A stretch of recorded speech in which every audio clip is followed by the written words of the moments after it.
abdii kutachuudha. Utuu jiranii abdii kutachuun farra dhala namaati.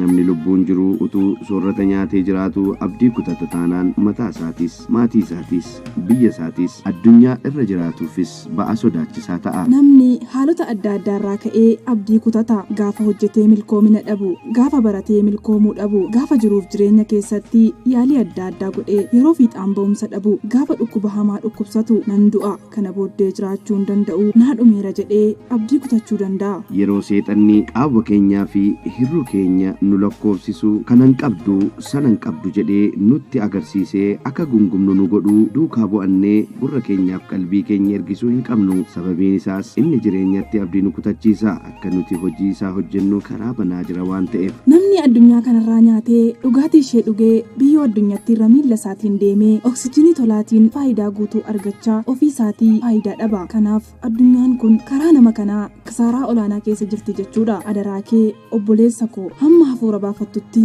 abdii hin kutatin. Gootonni yeroo baay'ee karoora isaanii jijjiiruurraa lubbuu isaanii kennu. Kana jechuun lubbuu isaanii caalaa karoora isaanii jaallatu jechuudha. Karoorri kee qabeenya keetii. Kanaaf karoora keef jiraachuutti abdiin kutin. Wantoota abdii nama kutachiisan keessaa tokko kufaatiidha. Yoo itti fayyadamteef kallattiin milkaa'insaas kufaatiidha. Sababiin isaas namni kamiyyuu kufaatii irraa barachuu waan danda'uufi. Mee fakkeenyaaf namoota kufanii milkaa'an haa ilaallu. Namichi Rooberti Kiyoosaak jedhamu dureessa Ameerikaa keessaa isa tokkodha. Garuu Rooberti yaalii investimentii yeroo meeqaaf nama yaalee kisaareedha. Toomaas Ediisan baalbii elektirikaa hojjechuuf si'a 10,000 yaalee kufe. Abdii osoo hin kutin irra deddeebiin yaaluudhaan nama milkaa'edha. Abrahaam Linkan seenaa isaa baay'een keenya beekna. Namni kun pirezidaantii Ameerikaa ta'uuf waggaa 22ffaa isaarraa eegalee dorgomee mo'amaa dhufee osoo hin nuffii yaalee waggaa 52ffaa isaatti pirezidaantii Ameerikaa ta'e. Isaan kunii fi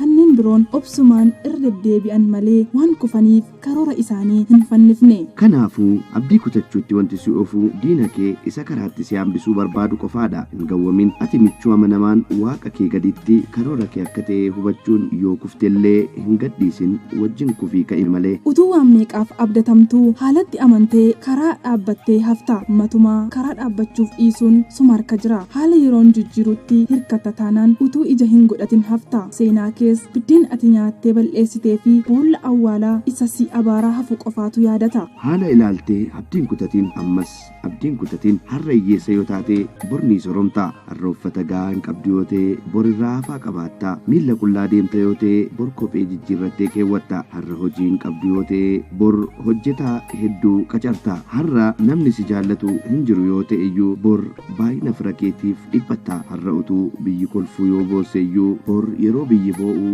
ati ni kolfita. Gurguddoota biyyaa hin beektu yoo ta'e iyyuu bor nama guddaa fi beekamaa taata. Kanaaf haala keessa jirtutti gammadi. Wallaansoo qabi. Mo'ichi nama wallaansoo qabu bira jira. Mo'ichi guddaan immoo aarii fi dafqaan utuu hin taane karaa obsaa argama. Kanaafuu abdii kutuu caalaa obsa uffachuun dawaa milkoominaati. Namni yeroo abdii kutatu murtoowwan jajjaboo ofirratti murteessuu danda'a. Ofii isaarra darbee nama miidha. Yeroo kana immoo jireenya isaa lubbuu isaa balleessuuf murteessa. Qoromsi nuti baachuu hin danda'u jennu yeroo gara keenya dhufu falli nuti qabnu gara waaqayyootti baqachuudha. Akka biyya lafaa qoromsaan guute keessa jirrus yaadachuu qabna. Yeroo ammaa haalli biyyattii keessatti adeemsifamaa jiru, wanti dhaga'amaa jiru, wanti argamaa jiru hundumtuu abdii kee kutuu danda'a. Waaqayyo yeroo tokko amantii keenya ilaaluuf qoromsa nurra kaa'ee callisee nu ilaala. Kunis amantii keenya ilaaluuf malee nu jibbee miti. Seera uumamaa boqonnaa 16 lakkoofsa 4. Inni aggaariin bira ga'ee isheenis ulfooftee ulfa ta'uu ishee of irratti argite. Giiftii ishee